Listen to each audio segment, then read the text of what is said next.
Покрај воведувањето на прогресивниот данок што треба да донесе поголема социјална правда, владата ќе ја засилува фискалната дисциплина и ќе ја подобрува наплатата и кај другите даноци. Особено ќе се стегне ременот околу компаниите кои имаат своји фирми ќерки во други држави и преку меѓусебните трансакции наоѓаат начини да го избегнат плаќањето на даноците, најави вице-премиерот Кочо Андјушев. Тука би кажал околу трансферните цени на компаниите кои што имаат своји ќерки компании во другите држави и начинот на префактурирање, односно на плаќање или ценовната политика на компаниите кога си продаваат мајка на ќерка компанија од една во друга држава.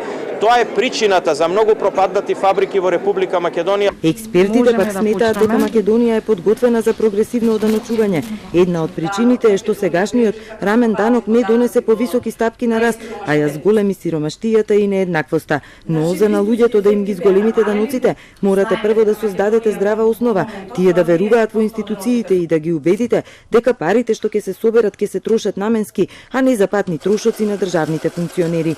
Во битната суштината на ова прогресивното оданочување е тоа дека и тие што ќе бидат оданочени со повисоката даночна стапка, било која да биде или било над која граница, тие не се губитници во системот на оданочувањето. Тие со тоа се потврдуваат нивното присуство во заедницата. Мора да се внимава и како ќе се избере прагот, велат невладините, да не се создаваат нови вработени, а сиромашни.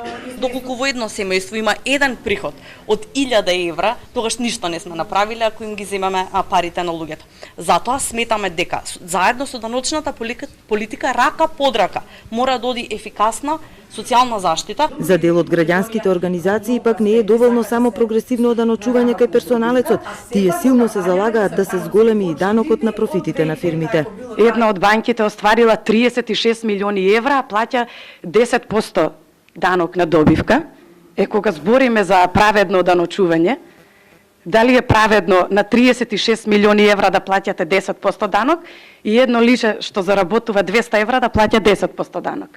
Даночните експерти сметаат дека не се оправдани стравувањата оти ќе се расшири даночната евазија со прогресивниот данок, без разлика која ќе биде стапката и прагот на оданочување. Државата има механизми да се заштити од таа појава. Се советува први на удар на прогресивниот данок да се најдат капиталните добивки.